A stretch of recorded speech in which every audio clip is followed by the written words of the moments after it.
Senang dapat kembali menjumpai Anda dalam acara GKI Menyapa. Saya Arlen Sarosa, pemandu percakapan kita. GKI Menyapa adalah kesempatan bagi para pimpinan GKI di lingkup sinode dan ketiga sinode wilayah untuk menyampaikan hal-hal yang dipandang perlu diketahui oleh umat, bahkan khalayak tentang GKI. Baik tentang hal-hal yang sudah, sedang, atau akan dikerjakan, maupun tentang sikap GKI terhadap isu-isu tertentu yang berkembang di tengah-tengah masyarakat.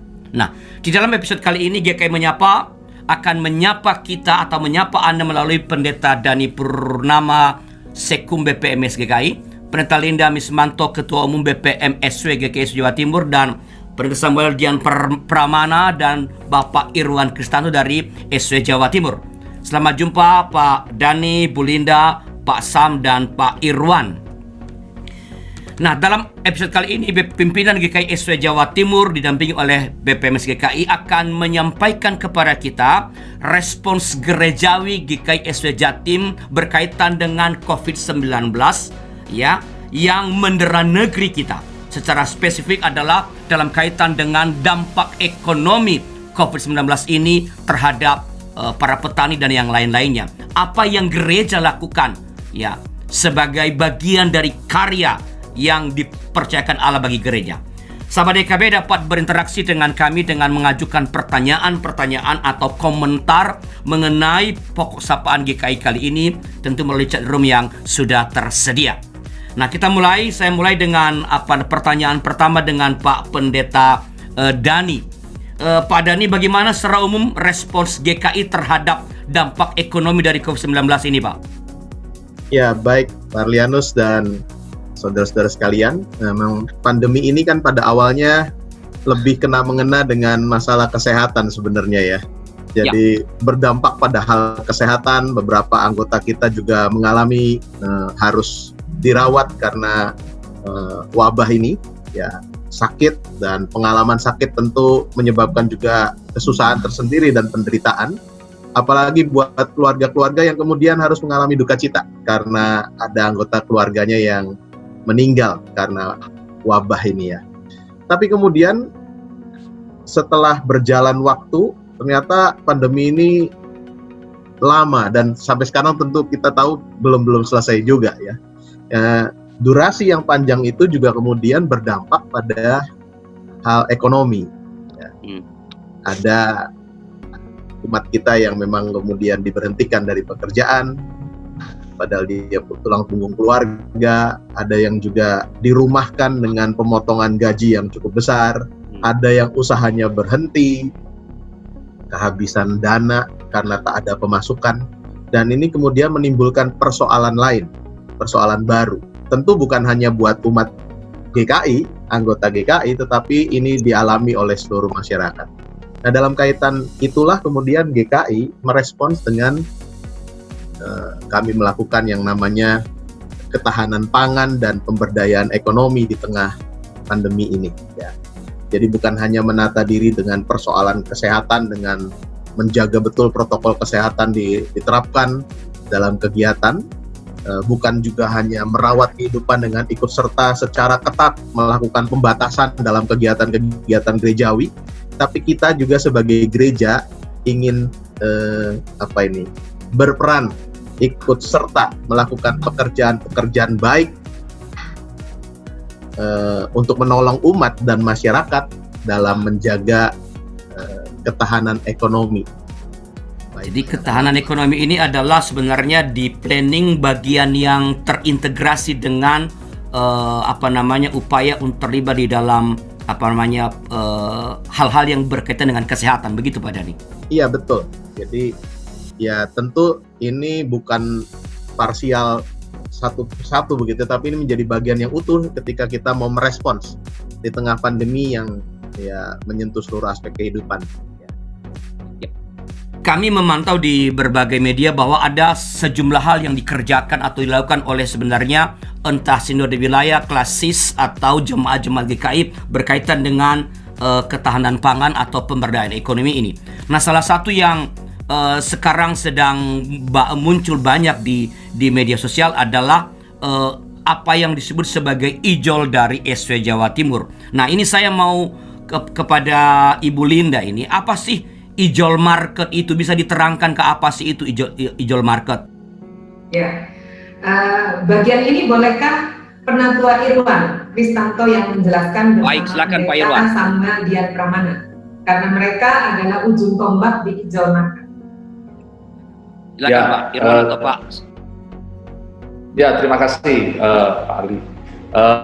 Jadi ijol market ini adalah sebuah media di mana melalui ijol market ini kita boleh mempertemukan beberapa stakeholder atau pihak-pihak yang akan terlibat di dalam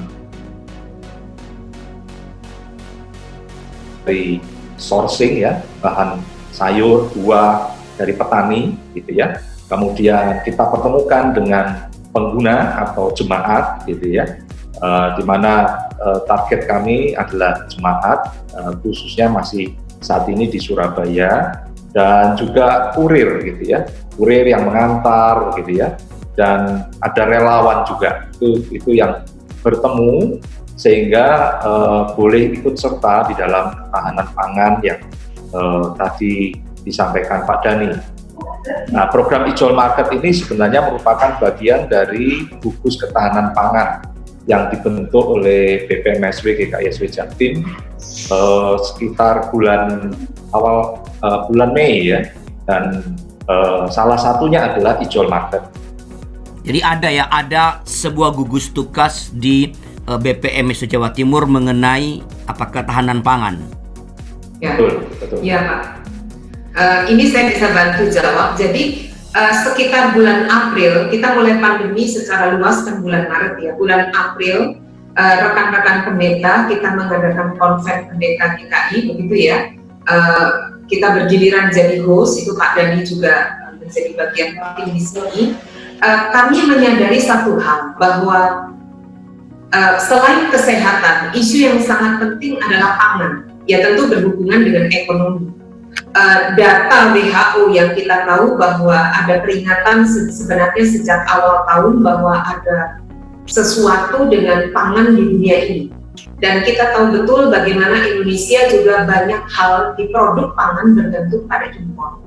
Nah, dalam diskusi-diskusi intens bersama rekan-rekan pendeta dan pimpinan 3 sinode wilayah, kami sadar bahwa meskipun GKI tak bisa mengubah banyak kebijakan seluruh negeri, tapi paling tidak kita bisa bergerak. Satu isu yang sangat penting adalah begini. Seringkali petani itu tidak mendapatkan keadilan secara cukup. Para konsumen ingin mendapatkan harga murah, sementara petani ingin mendapatkan harga yang tinggi. Di antara itu, proses distribusi seringkali berlapis-lapis, sehingga petani menjadi yang dirugikan. Karena itu salah satu yang kami pikirkan adalah bagaimana ya memutus rantai distribusi yang sekian panjang agar petani bisa mendapatkan keadilan yang cukup. Jadi itu poinnya. Sehingga ketika mereka bersemangat menjadi petani, kita pun sendiri diuntungkan. Karena kita tahu sangat ironis di negeri kita banyak produk-produk yang mestinya kita bisa cukup. Kenapa harus impor? Ya memang persoalannya pelik ya, ada banyak hal di situ, tapi satu hal, para petani juga curhat karena mereka kehilangan semangat. Nah, ini dalam rangka menyemangati petani ini. Kira-kira, salah satu ya, kita harus bergerak. Nah, sebenarnya itu dalam satu kerangka Pak, yang disebut Pak Irwan tadi betul, BPMSW GKISW Jatim mencoba menindaklanjuti hasil percakapan 3 pimpinan sinode wilayah bersama BPMS dalam konven juga dalam satu gerakan yang kita sebut gugus ketahanan pangan. Ijol market adalah salah satu upaya, masih ada yang lain. Gugus ketahanan pangan kami bentuk dalam rapat, kami angkat dalam rapat BPMSW 4 Mei. Lalu ijol market proposal kami setujui di 25 Mei. Dan PO atau pemesanan pertama 2 minggu kemudian. Jadi semua bergerak dengan cepat.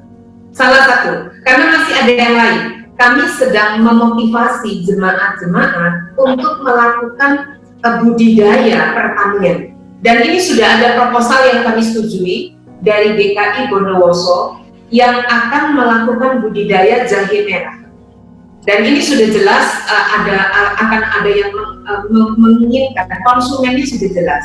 Jadi intinya begini, kita mau memberikan semangat bahwa kita bisa melakukan sesuatu untuk negeri ini. Jadi sesuatu yang sangat berarti. Malu-maluin ya Pak, masa kita masih harus import barang-barang yang di negeri ini, sebenarnya kita bisa tanam. Ada persoalan di situ. Ya salah satu yang bisa kita lakukan adalah support petani, supaya mereka bersemangat, kita juga melakukan apa yang bisa kita lakukan. Kira-kira begitu Pak. Ya tapi ini maaf ya Bu Linda dan terutama Bu Linda dan Pak Dhani ini kalau mendengarkan tadi penjelasan Bu Linda ini terdengar sebenarnya ini sangat baik ya. Pada saat yang sama bisa muncul pertanyaan bahwa bukankah sebenarnya isu semacam ini bukan menjadi core bisnis gereja, bukan menjadi misi utama gereja. Ini kan urusan pemberdayaan ekonomi ya. Gereja sekarang ini kan banyak warga yang mengeluh soal kebaktian onsite atau segala. Kenapa gereja kok ngurusin yang beginian? Kenapa nggak fokus pada ngurusin masalah-masalah quote unquote kerohanian? Ini bagaimana Pak Dhani atau Bu Linda? Ya. Pak Dhani dulu deh.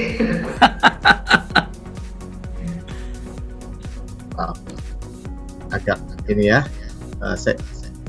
Menurut saya begini, yang namanya pelayanan ini kan bukan hanya berarti menyentuh soal kebaktian, soal ibadah saja, tapi juga soal kehidupan secara utuh yang dijalani oleh anggota jemaat dan simpatisan kita. Ya. Tetapi di sisi lain bahwa yang namanya diakonia ini, di saat seperti sekarang ini, justru yang penting adalah soal bagaimana umat ini juga bisa hidup tetap ada dalam sejahtera, dalam kesejahteraan yang baik. Jadi menurut saya memang bukan hanya kita berpusat pada soal ibadah, yaitu yang memang jadi sumber pertanyaan utama sih ya. Kapan kita ibadah on-site lagi gitu ya.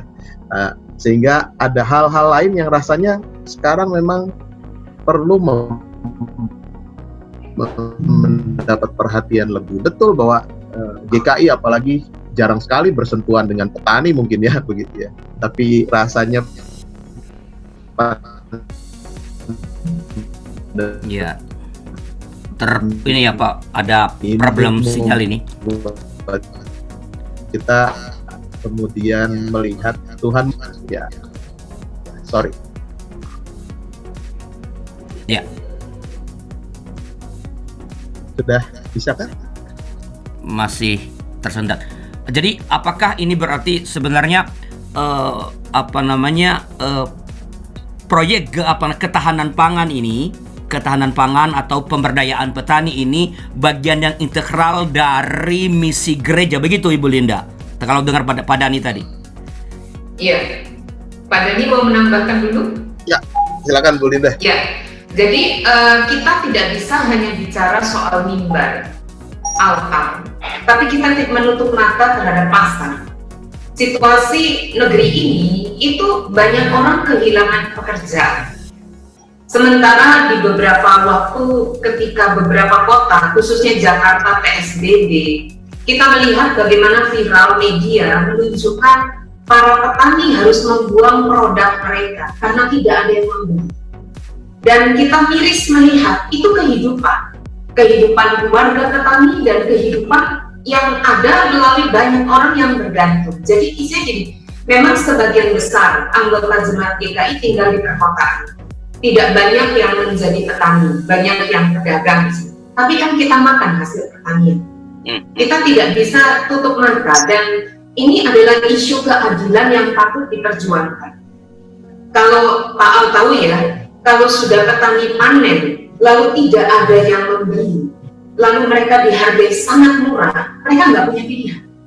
Jadi ini bagian dari upaya menghubungkan, merelasikan antara altar dengan pasar, begitu ya?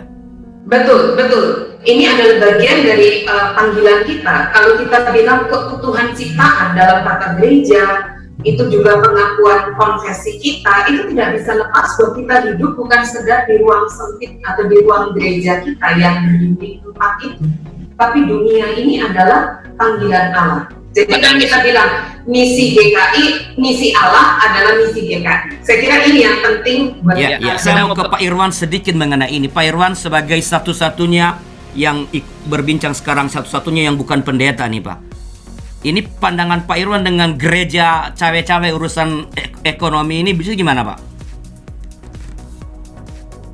Sorry Pak. Jadi ini kan Pak Irwan nih diantara yang berbincang ini satu-satunya yang bukan pendeta Pak. Ya, bagaimana pandangan Pak Irwan tentang gereja cawe-cawe urusan ekonomi ini, Pak? Ya, jadi memang sebenarnya gereja memang utamanya memang ke pelayanan, ya. Tetapi pelayanan itu tidak hanya spiritual saja, saya pikir ya. Kita juga perlu melihat secara di dunia real gitu ya.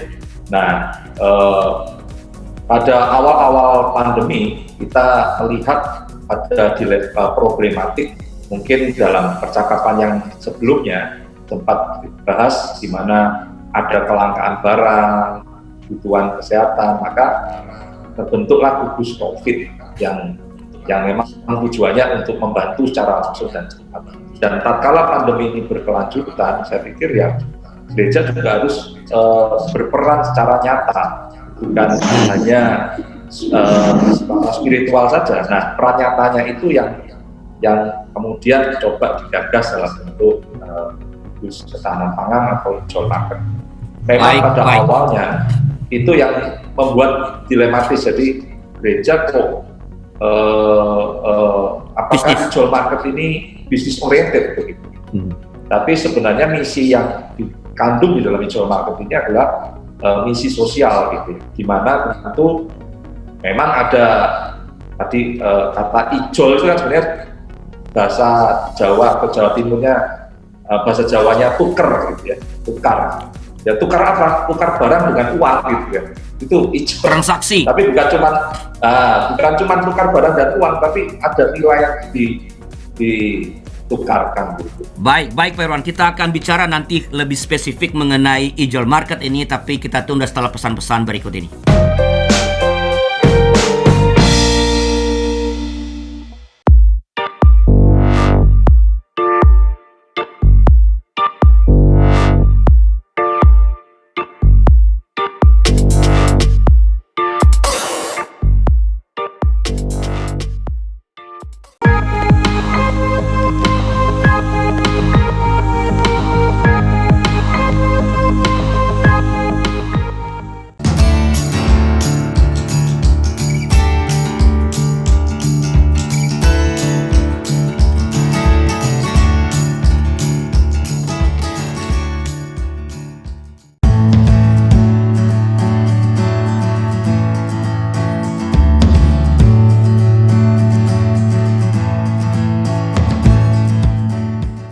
Untuk kegiatan apapun yang dilakukan oleh badan pelayanan yang manapun juga pasti membutuhkan dukungan.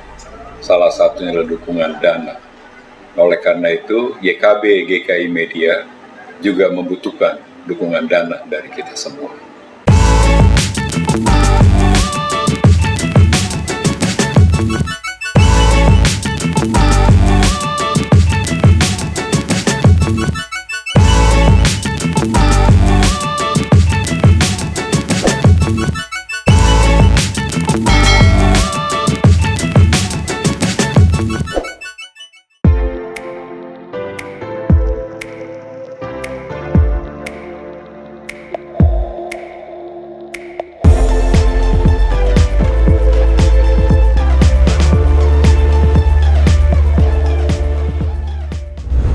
Terima kasih masih bersama dengan kami dalam acara GKI Menyapa bersama saya Pendeta Arlian Sularosa sebagai pemandu percakapan dan narasumber kita Bapak Pendeta Dani, Pendeta Linda, Pendeta Samuel dan Pak Irwan dari GKI Jawa Timur.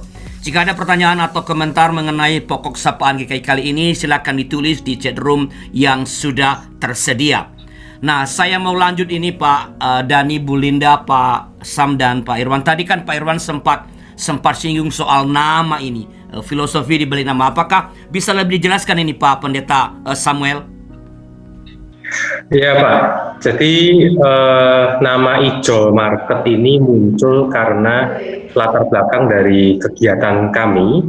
Kami ini melihat bahwa sekarang itu kita sedang dalam situasi yang mau tidak mau mengajak kita untuk berubah transformasi dari masa-masa yang ada dan masa-masa yang lalu dengan pandemi saat ini. Nah, nama yang sebelum Ijol ini sempat muncul adalah switch. Kami berpikir switch berarti bertukar, berubah. Ya. Tapi karena kami di Jawa Timur kok kurang tepat kalau kita misalnya memakai kata switch, sehingga kami pakai nama Ijol. Ijol itu berarti ada pertukaran di dalamnya, ada perubahan. Di mana kami akhirnya merancang nama Ijol Market, kemudian kami mencoba memunculkan filosofi apa yang akan kita ijolkan, apa yang akan kita tukarkan. Nah, akhirnya kami berpikir bahwa Ijol Market ini akan menjadi perjumpaan banyak orang yang mereka punya nilai. Setiap orang pasti punya nilai yang dibawa, dan ketika setiap orang bertemu dan nilai-nilai yang mereka miliki itu juga bertemu, maka akan menghasilkan suatu hal yang positif. Sehingga kami mempunyai quote people and values meet. Ketika orang atau setiap manusia dan nilai-nilai dalam diri mereka berjumpa, maka akan ada sesuatu hal positif yang ada di dalamnya. Sehingga muncullah Ijol Market. Kalau kita lihat di logo, maka logo kita itu huruf I itu ada titik duanya, itu ada gambar orang tersenyum, seperti orang tersenyum, sehingga kami juga berharap everyone can be happy. Jadi setiap orang akan bersuka cita ketika ada di dalamnya. Itu Pak. Baik. Bisakah menceritakan atau mendeskripsikan yang terjadi di dalam kerja Ijol Market dari hulu sampai hilirnya, Pak? Oke, ya. Yang pertama, Pak, kami yang lakukan adalah kami waktu itu mulai berpikir apa yang bisa kita lakukan. Nah, kebetulan karena saya berbasis jemaat di GKI Mojokerto, dan Mojokerto ini di tengah-tengah antara Pacet dan Surabaya. Dalam arti kami juga waktu itu punya bajem di Pacet, dan Pacet ada rumah retreat milik SW Jatim yang tidak dalam masa-masa pandemi ini tidak bisa beroperasi, dan Pacet itu sentra petani, ya, salah satu sentra petani, dan kami berpikir apa yang bisa kita lakukan. Akhirnya kami untuk tahap awal waktu itu kami mencoba berkoordinasi dengan Gria Kusuma Indah untuk kami bisa memakai tempat itu sebagai terminal pertama, terminal dari petani-petani, pengepul-pengepul di daerah Pacet dan sekitarnya. Barang ada di situ, kami proses timbang, kemudian kami pasarkan. Nah, ketika pasarkan pun kami waktu itu berpikir kita tradisional aja deh, pakai WA. Kemudian dalam detik-detik terakhir sebelum kami launching, akhirnya Pak Irwan yang mengusulkan kita pakai web. Nah, ketika pakai web, kita sekarang punya web itu www.ijol.market, sehingga orang bisa pre-order, mereka memilih barang, disiapkan di Pacet. Nah, dari Pacet barang itu akan dibawa ke Jemur Sari. Di Jemur Sari itulah akan dilakukan proses packing berdasarkan nama konsumen, kemudian baru didistribusikan ke gereja, ke jemaat di Surabaya. Seperti sekarang bukan hanya jemaat GKI, masyarakat di Surabaya, dan kami melibatkan ada 8 gereja di luar GKI Jemur Sari yang mereka pagi ngambil barang, kemudian mereka taruh di gereja mereka, akan ada kurir. Nah, kurir-kurir ini adalah jemaat GKI yang mereka harus kehilangan pekerjaan, tapi mereka bisa memperoleh pekerjaan setidaknya melalui Ijol Market ini. Mereka menjadi kurir, dan kurir itulah yang akan mendistribusikan barang ke konsumen. Nah, kalau saat ini ya kita bersyukur respon cukup baik, sehingga boleh dikatakan petani bukan hanya dari Pacet, Pak. Sekarang kita sudah direct dari beberapa daerah langsung menuju ke Surabaya. Itu, Pak. Jadi pembayaran kepada petani diberikan saat transaksi di tempat seperti tadi di mana di Gria Kusuma Indah, atau setelah proses pemasaran? Nah, jadi petani akan menerima uang itu H+1 setelah mereka menaruh barang, karena kan kami butuh bukti transaksi dan kami butuh waktu transfer, dan itu bagi mereka sangat menyenangkan karena kalau biasanya kan harus nunggu berapa waktu, tapi mereka bisa mendapatkan cash di tangan itu 1 hari. Gitu. Ya, ini saya ada yang menarik nih ya Pak. Jadi kan mengapa GKI SW Jawa Timur, ini mungkin siapa Bu Linda atau Pak Sam atau Pak Irwan yang respons ini, mengapa GKI SW Jawa Timur memilih pertanian, padahal bukankah jemaat atau orang mengenal atau orang suka menyebut bahwa GKI itu terkenal dengan warganya yang adalah pedagang? Mengapa memilih pertanian? Jadi siapa yang dilayani sebenarnya ini? Ya Pak. Ya itu juga yang menjadi pergumulan awal kami. Kami berpikir bahwa GKI ini kulturnya bukan kultur petani, tetapi justru saya melihat atau kami melihat ada peluang di dalamnya. Ketika mayoritas jemaat GKI bukan petani, kita ingin mengajak mereka juga peduli tentang petani, dan sebetulnya kami melihat ada dalam tanda petik market yang sudah terbentuk di GKI. Nah, mereka justru bisa mendapatkan nilai-nilai di situ. Jadi mereka yang dalam masa pandemi ini mungkin tidak bisa ke pasar atau mereka hanya terbatas geraknya. Nah, sekarang mereka bisa mendapatkan hasil-hasil pertanian yang biasa mereka beli di pasar, hanya tinggal di rumah, koneksi handphone atau kontak ke admin kami, barang akan tiba di tempat. Ibu Linda mau tambahkan mengenai ini? Jadi memang berangkat dari sebuah keprihatinan dan kerinduan untuk GKI bergerak di soal ketahanan pangan. Jadi berangkatnya tetap tidak lupa bahwa ketahanan pangan itu isu penting. Bagaimana kita memberikan keadilan bagi petani dengan harga yang pantas, dengan harga yang wajar, sehingga mereka tidak menjadi korban karena panen yang berlebih atau tak bisa dipasarkan. Karena pandemi ini beberapa kota tertutup kan. Kota-kota seperti Surabaya kemarin misalnya pasar induk di Surabaya ditutup karena dipengaruhi klaster baru. Nah, ini situasi-situasi yang kami sadar betul bahwa GKI punya anggota jemaat yang besar yang pasti makan, gitu ya. Pasti makan, yang pasti yang dibilang Pak Sam, marketnya itu ada. Cuman mau nggak kita repot? Ini repot, memanage ini cukup repot, mau ribet gitu, dan kita tidak berpikir keuntungan berapa sih. Itu satu. Yang kedua, sebenarnya juga di jemaat-jemaat sudah ada lapak, banyak jemaat-jemaat yang bikin lapak apa istilahnya, menawarkan produk-produk hasil makanan sendiri, buatan sendiri, jualan ini, jualan itu. Nah, kami sadar bahwa jemaat ini punya kerinduan untuk menolong, karena pada umumnya mereka membeli produk yang dijual oleh temannya atau saudara yang ada dalam komunitasnya. Nah, kita menggunakan juga lapak itu. Pak Sam langsung membentuk grup, ya, masing-masing koordinator lapak-lapak di jemaat GKI SW Jatim dibentuk grup. Ini masih punya mimpi sih. Saya sempat mengatakan kapan-kapan kita bikin lapak lebih besar. Supaya ini soal yang kedua, bukan pertanian, tapi lebih kepada pemberdayaan ekonomi anggota jemaat. Jadi bisa dikatakan sebenarnya ialah bahwa isu utama ketika ide ini mulai digulirkan adalah soal ekonomi justice, ketahanan pangan, bukan pertama-tama soal siapa yang akan diberdayakan. Bukan bagaimana umat GKI diberdayakan, tapi ini soal ekonomi justice, misi gereja, misi Allah di bidang keadilan ekonomi, begitu? Betul. Semangatnya itu sebenarnya. Bahwa nanti ada keterlibatan umat melalui tadi kurir itu adalah follow isu utamanya, begitu ya? Bisa begitu. Tapi akhirnya mereka juga diberkati. Mereka mendapatkan income. Itu jadi mereka diperlakukan secara pantas juga. Bukan ya, itu mengikuti ya. Berarti. Nah, ya, betul. Kalau gitu sebenarnya saya mau tanya, ini petani di mana saja dan petani siapa saja yang dia dapat terlibat atau mentransaksikan produknya di Ijol Market ini, Pak Irwan? Ya, sebenarnya awal mulanya adalah dari petani-petani di sekitar area Pacet, karena memang kita area Pacet, ya.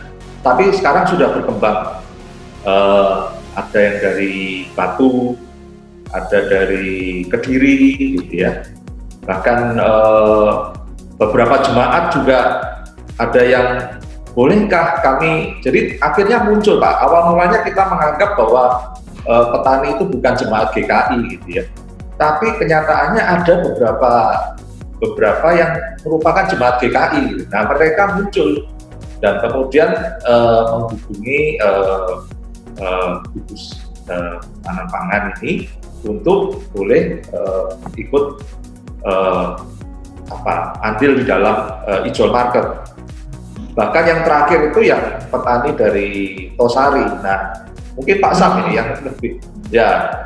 Ya, terakhir malah bukan hanya Tosari Pak, justru kita juga bekerja sama dengan rekan-rekan GKI SW Jateng melalui meeting. Jadi mereka dari Ngablak, mereka juga punya kelompok tani dan kami sudah menerima. Jadi ini sudah bukan hanya di Jawa Timur, tetapi sampai Jawa Tengah. Ya. Jadi kalau di total berapa petani yang sekarang terlibat di kami, ya kami sempat menghitung supplier itu kalau petani setidaknya kelompok tani itu ada 15 sampai 20-an. Jadi artinya pada awalnya para petani yang difasilitasi ini bukan pertama-tama anggota GKI, tapi masyarakat di sekitar Pacet ya. Ya, sekitar Pacet itu bukan hanya GKI. Jadi awalnya ya petani di Pacet apapun latar belakang mereka, apapun agamanya.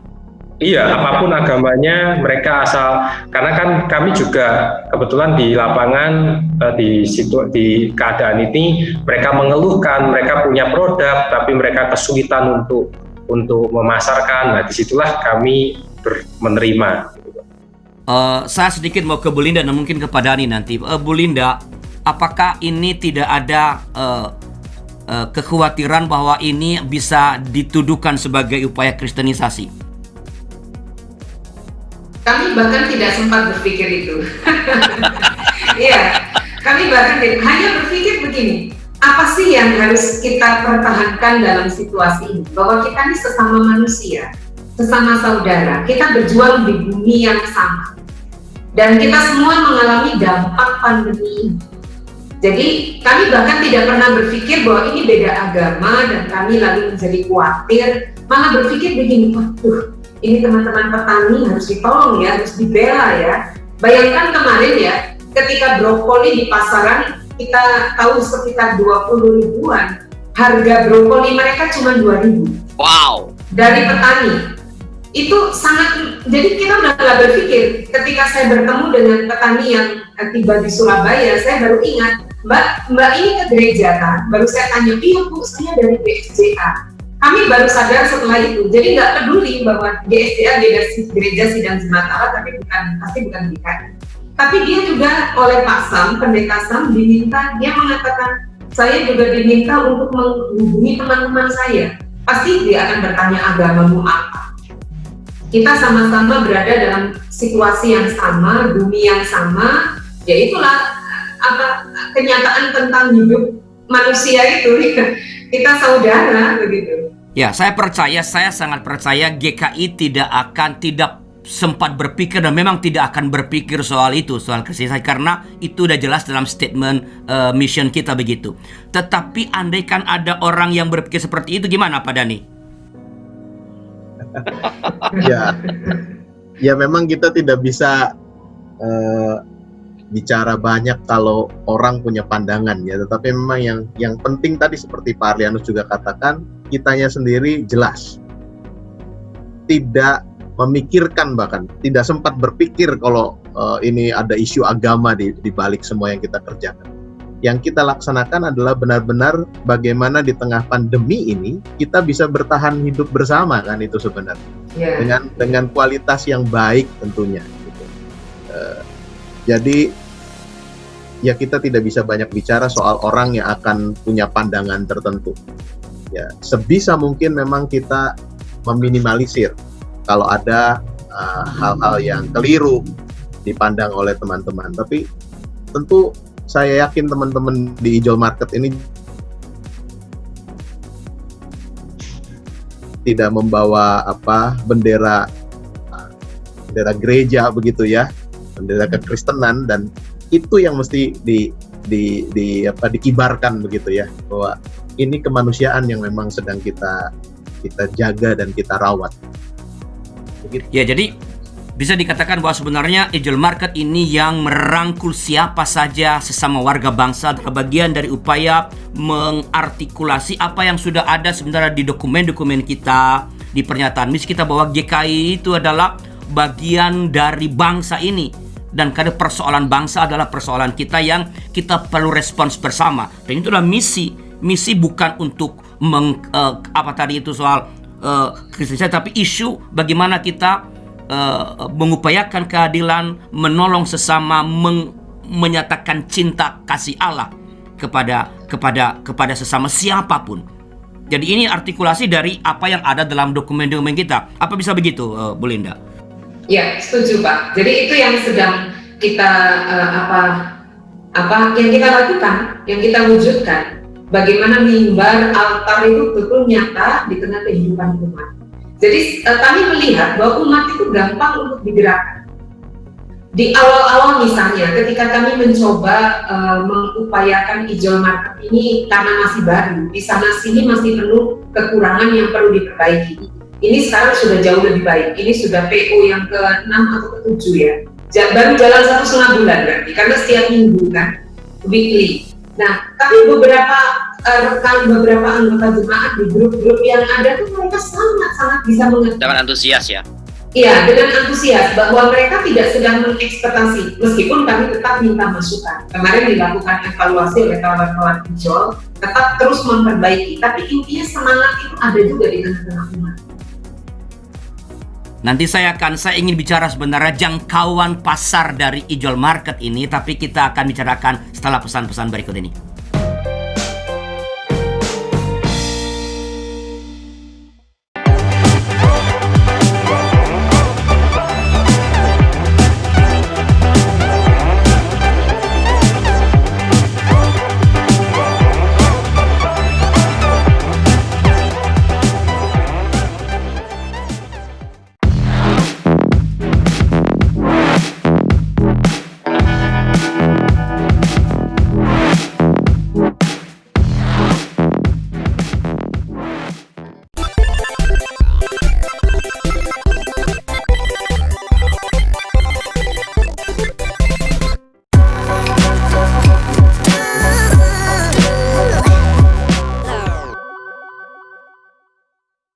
Untuk kegiatan apapun yang dilakukan oleh badan pelayanan yang manapun juga pasti membutuhkan dukungan. Salah satunya adalah dukungan dana. Oleh karena itu, GKB GKI Media juga membutuhkan dukungan dana dari kita semua.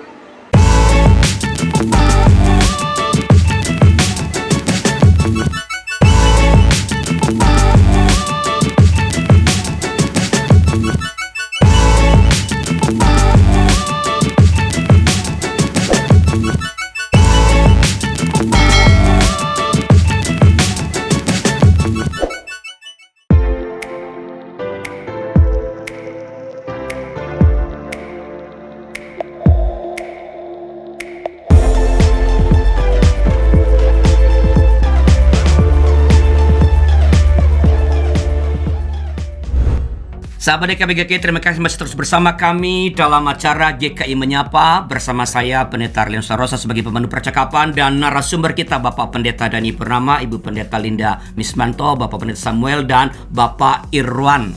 Kita akan lanjutkan percakapan kita, dan jika ada pertanyaan atau komentar mengenai pokok sapaan GKI dalam episode kali ini, silakan dituliskan di chat room yang sudah tersedia dan kami akan meresponsnya. Kita lanjut ya Ibu Bapak. Saya mau apakah Pak Sam atau Pak Irwan ini, siapa saja, seberapa luaskah pasar yang dijangkau oleh Ijol Market ini? Sama. Ya, oke. Jadi pertama kami saat ini pasar, karena kami menggunakan media sosial, menggunakan web, maka saat ini sudah tidak terbatas hanya jemaat GKI. siapapun bisa mengakses, siapapun bisa membeli. Dan kondisi sekarang kami setiap PO itu sekitar 160 sampai 200 transaksi. Ya, jadi kalau pasarnya sangat luas seperti itu. Kemudian juga kalau besaran komoditas yang sekarang kami bisa lakukan itu setiap PO ya kurang lebih sampai rata-rata 2,5 ton per minggu itu per yang minggu, kami, ya? Iya, itu yang kami distribusikan, dan itu terus terang di luar perkiraan kami semula, dan itu kami hayati sebagai berkat Tuhan, sebagai cara Tuhan memakai kami untuk bisa berperan, Pak. Ya, jadi artinya jangkauan pasar tadi kan ini kan terpublikasikan di media sosial. Kalau misalnya saya mau beli sayur, bisa begitu di Jakarta? Oh, ya maksudnya kalau wilayah saat ini Sabar, kami Pak Ari, sabar. Atau kalau saya minta saya yang udah dimasakin Bu Linda aja begitu ya. Jadi ini masih di Jawa Timur ya? Ya, di Surabaya. Saat ini Surabaya pasarnya. Surabaya. Dan ternyata pasar Surabaya saja, apakah artinya sejauh ini permintaan itu tetap dapat dilayani atau udah mulai kewalahan melayani permintaan pasar? Iya, kami terus terang saat ini ada agak membatasi juga, Pak. Ya, karena kalau terlalu banyak pun juga kami belum sanggup ya. Pasti harus menata sistem dengan lebih baik. Itu Ya, artinya mungkin bahwa tambahkan. ya silakan Pak Irwan. Ya, jadi memang Pak Ali, ternyata upaya e-jual market ini walaupun mempertemukan begitu, tapi detailnya itu cukup rumit begitu, karena melibatkan banyak orang, dan ini kan tiap minggu, kemudian ada ritmenya, jadi selalu buka order dari Minggu sampai Selasa, nanti Rabu, Kamis itu urusan packing, kirim, cek kualitasnya gitu ya, mempersiapkan, Jumatnya bagi, nah Sabtu kami evaluasi, Minggu buka order lagi. Jadi awal-awal ada relawan, kami melibatkan banyak relawan ya, baik itu di Pacet, di Gria, itu ada karyawan Gria yang kita libatkan, di Jemur Sari ada banyak relawan yang membantu untuk melakukan sortir, melakukan pengepakan gitu ya. Nah, membiasakan itu tidak mudah, dan itu yang begitu melebihi daripada kita melebihi kapasitas mereka kewalahan. Tapi begitu ditemukan sistemnya, itu akan enak-enak saja. Nah, kami sudah mulai PO ke berapa ya? Ke 4 atau ke 5 itu sudah mulai tahu ritmenya begitu. Nah, setelah kita tahu ritmenya, nah ini baru tinggal dikembangkan. Jadi memang sekarang masih berupaya, sistemnya bagus, kualitas sampai ke jemaat itu juga bagus. Awal-awal waktu kita bawa itu tertumpuk ya, jadi sawi itu ditumpuk sama yang gede-gede gitu ya, akhirnya sampai jemaat kemet semua gitu ya. Itu awal-awal, tapi sekarang sudah ada keranjang, sudah ada packing, jadi kualitas yang sampai ke jemaat bisa lebih baik. Learning by doing ya Pak? Ya. Ya. Jadi sebenarnya kalau mendengarkan Pak Pendeta Samuel dan Pak Irwan ini kan sebenarnya pasar ini sebenarnya masih punya kebutuhan yang melampaui apa yang bisa disediakan oleh e-jual market. Jadi ada ada kesempatan untuk semakin dapat melayani dengan semakin besar dan semakin luas petani yang dilayani, dan semakin banyak orang yang dilayani dengan mensuplai hasil-hasil pertanian, begitu ya Pak ya? Dan itu dipikirkan oleh teman-teman SD Jatim bahwa tidak akan membatasi pembatasan sekarang karena kita baru bisa mengelola sebegini, tetapi sebenarnya kerinduan untuk mengembangkan ini terus ada, atau ya sudah sampai kita batasi sampai berapa tadi 2,5 ton sajalah kita udah repot, atau memang kita teman-teman akan berusaha untuk semakin memperbanyak volume dan memperluas baik yang mensuplai maupun yang pasarnya begitu? Ya, sebenarnya kita melihat dengan adanya ijol market, kita mempunyai satu komunitas baru gitu. Jadi jemaat-jemaat di Surabaya itu menjadi punya satu keterkaitan gitu. Itu yang satu fenomena baru yang kami temukan. Dan beberapa jemaat juga bertanya kepada kami, Pak, bolehkah barang saya ini dimasukkan di ijol market gitu. Nah, jadi ya tentunya kami masih membatasi itu, tapi seandainya ini kami melihat ke depan, bisa jadi ini juga merupakan satu sarana dari jemaat membantu jemaat yang lain, bukan hanya jemaat petani, bukan hanya petani, tapi jemaat-jemaat lain mungkin bikin pisang goreng mungkin, atau ada bikin tape yang mau ditawarkan lewat ijol market, gitu ya. Itu, tapi ya memang saat ini kami belum sampai ke sana, tapi ya who knows, siapa tahu kita masih bisa membantu lebih banyak lagi. Baik, tadi Pak Irwan kan mengatakan bahwa melibatkan relawan. Relawan artinya bahwa ada kos-kos produksi yang sebenarnya tak terhitung secara nominal uang dimasukkan dalam prosesnya. Nah, ini saya mau kaitkan ini dengan ini. Saya mendengarkan kesaksian salah seorang petani yang mengatakan bahwa belakangan dia tahu bahwa ijol market itu tak mengambil keuntungan, ya.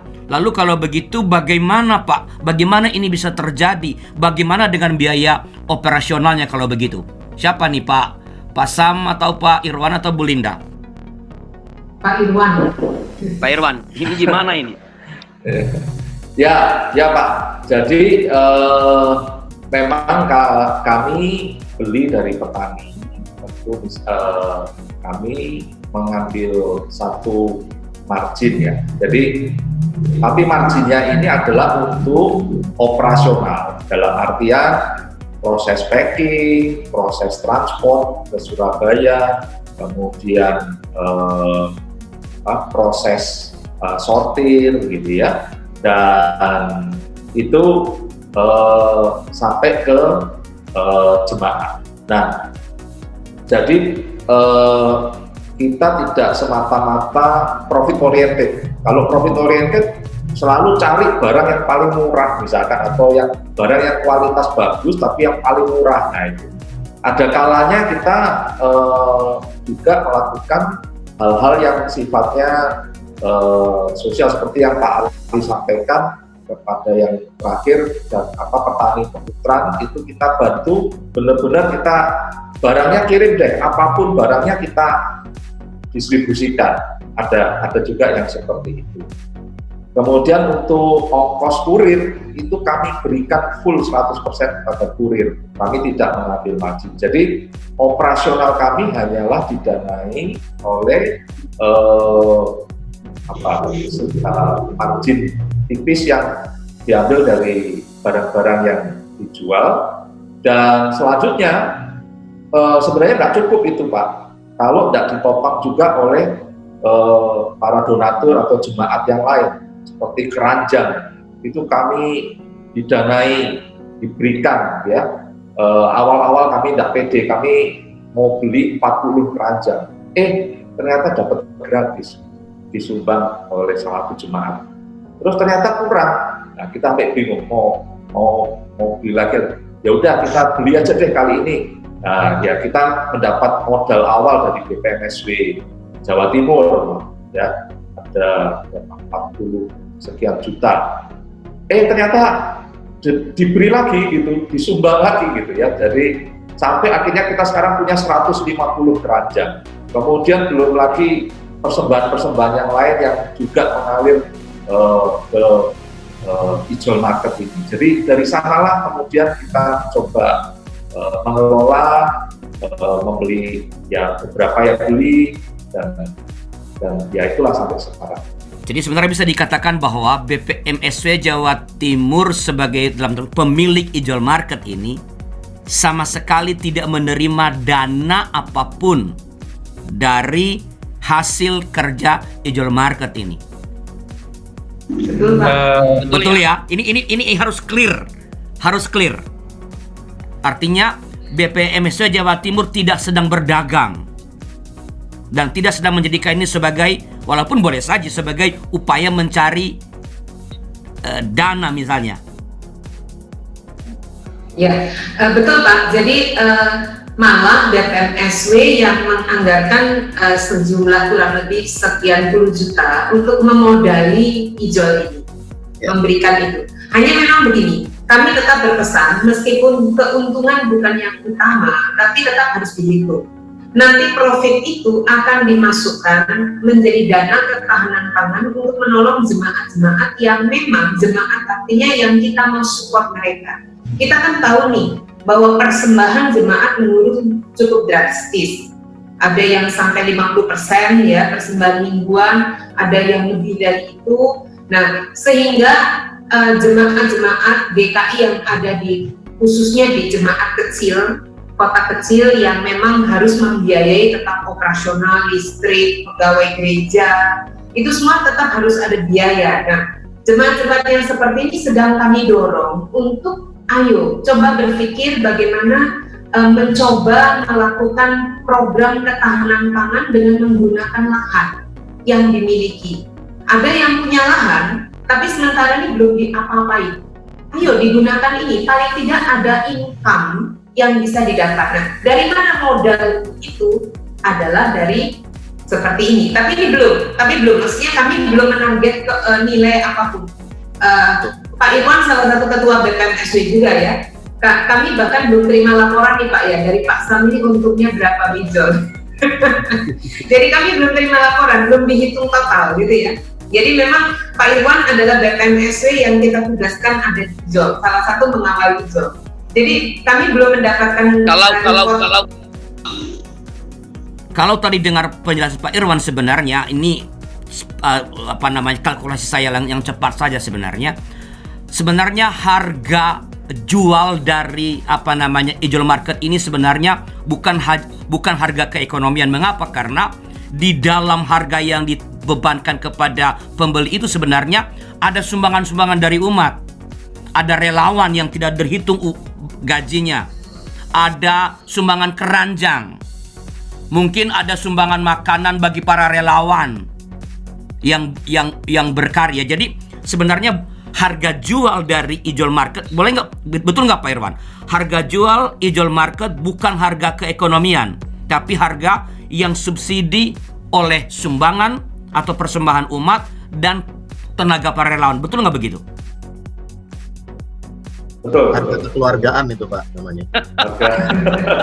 Ya, kecuali memang ada staf admin ya, pendeta Sam yang bisa cerita, staf admin itu kita yang dipekerjakan ijol secara paruh waktu gitu. Tapi selebihnya yang melakukan tugas packing, yang mengangkat barang, menurunkan dari truk gitu ya, anak-anak muda di GKI Jemur Sari ini. Pak Irwan pernah tua juga di Jemur Sari ini. Kalau Pak Al dan Pak Dani berkunjung ke GKI Jemur Sari sudah agak lupa itu gereja bukan?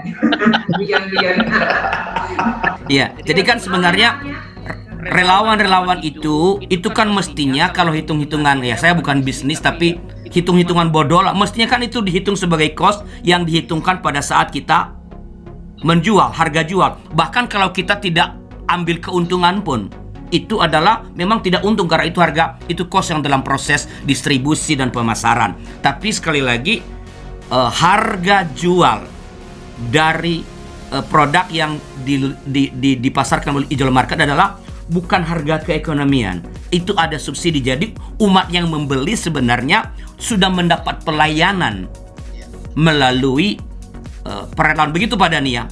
Apa bacaan saya benar? Saya jadi tertarik nih untuk melanjutkan. Silakan Pak. People meet value tadi ya, people meet value muncul di sini di bagian ini. Karena bukan hanya barang akhirnya yang kemudian diperjualbelikan ya, dinikmati, tetapi juga ada unsur pelayanan. Nah, salah satu nilai GKI yang terus-menerus saya diingatkan oleh para nenek moyang di GKI ini adalah volunteerisme kan, kesukarelaan itu. Ya, disinilah di tengah pandemi ini ruang untuk pelayanan dengan sukarela itu jadi begitu terbuka. ya yang menjadi sukarelawan untuk packing gitu ya, itu kan nggak dibayar, tapi itu bentuk pelayanan, sehingga kabar baik ini memang menyentuh bukan hanya para petaninya juga, para pembeli juga dapat kabar baik kan. Ada harga yang tadi saya sebut secara bergurau itu harganya bukan harga kayak kemudian tapi kekeluargaan. Pasti berbeda nih, dengan kualitas yang bagus kita tetap dapat harga yang terjangkau gitu. Dan itu semua terjadi karena ada unsur-unsur volunteerisme tadi. Ya, menarik nih menurut saya, ini jadi nanti kita bahas ya. bahas episode yang lain mengenai badan usaha milik gereja. Bolehkah mengambil untung? Nanti pada episode akan datang kita coba bicarakan. Saya punya satu pertanyaan terakhir sebelum kita akhiri GKI Menyapa ini. Ini kan lahir karena pandemi. Ya. Apakah ini memang dalam rangka merespon semata-mata pandemi? Ya, artinya ini yang bukan normal. Atau ini akan menjadi new normal, artinya apa? Bahkan setelah pandemi nanti terlewati, ijol market ini akan tetap dipertahankan sebagai bagian dari misi, ya, upaya pewujudan misi GKI ini oleh teman-teman di Yesus Jawa Timur. Bagaimana Ibu Linda? Ya, jadi kemarin beberapa waktu yang lalu kami di rapat sudah menyepakati begini. Satu, bahwa ijol market ini akan program ini akan dibuat sampai akhir tahun. Tapi 3 bulan setelah di launching, berarti sekitar bulan Agustus September kami akan evaluasi. Nah, apakah nanti akan terus? Ini bergantung. Tapi memang impiannya nanti tidak menjadi bagian, tidak hanya menjadi bagian dari gugus ketahanan pangan, karena gugus ketahanan pangan ini hanya bertugas sampai setahun. Jadi gugus ketahanan pangan yang salah satu produk yang lahir adalah ijol, kemudian juga budidaya pertanian ini hampir bertugas diangkat hingga tahun 2021. Ada masa kerja 1 tahun. Di situ ada Pendeta Sam, Pendeta Martin, kemudian Pendeta Iwan, Penatua Bimo, Pak Irwan, Penatua Irwan, Penatua Andi Salam Malo, dan Penatua Face, 7 orang. Mereka bertugas hingga akhir kurang lebih September 2021. Nah, tetapi kalau ini, ijol market ini sesuatu yang memang sungguh-sungguh dibutuhkan baik oleh petani dan ini bisa sustain, bisa berkelanjutan. Kami sedang memikirkan ini berada dalam satu naungan, bukan lagi gugus ketahanan pangan, satu naungan semacam badan usaha milik gereja, yayasan kah atau CV atau apa. Ini kami sedang pelajari itu. Tapi prinsip people meet values itu tetap harus kita pertahankan. Jadi itu masih dalam percakapan Pak, masih dalam evaluasi. Karena kalau kami ngomong di awal, kita nggak jalan-jalan nanti. Jadi kami mau jalan dulu nih, dievaluasi, nanti dilihat lagi. Tapi impian itu ada untuk membuat ini berjangka panjang. Baik Bu Linda, sebelum kita mengakhiri Pak Pendeta Daniel Sekum BPMS GKI, apakah ada semacam pesan pastoral atau pesan penutup berkaitan dengan pokok perbincangan atau GKI Menyapa pada episode kali ini? Silakan Pak Dani sebagai pesan penutup. Iya, baik. Jadi BPMS, kita semua GKI tentu prihatin dengan pandemi yang ada. Buat kita menjadi gereja yang makin terbuka ya untuk secara cair merespons persoalan-persoalan yang terjadi. Dan kalau memperhatikan tadi Pak Samuel tadi mengatakan justru ide ini tadinya hanya untuk lokal di Jawa Timur, tapi sekarang bahkan sudah bekerja sama dengan rekan-rekan di Jawa Tengah, di Ngablak, itu Magelang berarti ya. Bukankah ini menjadi sebuah kesederapan yang ya secara mungkin dia tidak kita rencanakan, tetapi kemudian itu terjadi karena memang kebutuhan di lapangan. Bahkan bukan hanya antar sesama kita, ini juga menjadi berkat untuk orang-orang lain tanpa memandang suku, agama, ras, dan golongannya, gitu ya. Menjadi ruang kita untuk merawat kehidupan bersama. Bukankah memang sesuai visi misi kita ini terpanggil untuk menjadi mitra Allah yang menghadirkan keselamatan ya. GKI itu kan bergerak dalam visi itu. Nah, yang namanya keselamatan bukan sekedar persoalan nanti di sana, di sorga, tapi keselamatan di sini kita pahami sebagai sebuah bentuk pembebasan dan juga sekaligus pemulihan. Nah, di masa pandemi inilah karya keselamatan itu yang memulihkan dan membebaskan itu tampaknya justru punya ruang yang sangat luas nih untuk kita kerjakan begitu ya. Ijol Market menjadi salah satu bentuk misi gereja yang tentunya misi Allah yang kita selalu selaraskan dengan misi Allah untuk menghadirkan kabar baik bagi sesama. Di situ saya melihat pentingnya kita untuk terus berkarya di tengah pandemi ini, dan Ijol Market menjadi salah satu cara kita untuk menghadirkan karya Allah buat sekeliling kita. Begitu Pak Adrianus. Baik Pak Dhani, terima kasih Pak Dhani, Bu Linda, terima kasih Pak Pendeta Samuel dan Pak Irwan. Sahabat YKB GKI, upaya untuk berjuang dan mewujudkan keadilan ekonomi, terlibat dalam upaya ketahanan pangan adalah bagian yang tak terpisahkan dari misi Allah di tengah-tengah dunia ini, dan karena itu bagian yang tak terpisahkan dari misi gereja, misi GKI. Ini adalah upaya yang barangkali bisa dianggap tidak hebat, tetapi ini upaya yang mulai dikerjakan oleh gereja GKI untuk mewujudkan, mengartikulasi apa yang sudah ada di dalam dokumen-dokumen gereja mengenai bagaimana gereja menjadi berkat bagi dunia, berkat bagi sesama. Terima kasih atas kesetiaan sahabat YKB GKI dalam percakapan ini sampai akhir program GKI Menyapa kali ini. Bila ada masukan-masukan, pertanyaan-pertanyaan, tentu dengan senang hati akan kami terima. Silakan kirimkan ke ruang komentar atau hubungi kami di nomor yang nanti ada setelah bagian akhir acara ini. Dan sekali lagi, biarlah kita sebagai gereja boleh terus-menerus menjadi berkat bagi dunia, dan GKI kita doakan boleh terus menjadi berkat bagi Indonesia. Terima kasih, sampai jumpa dalam episode yang akan datang.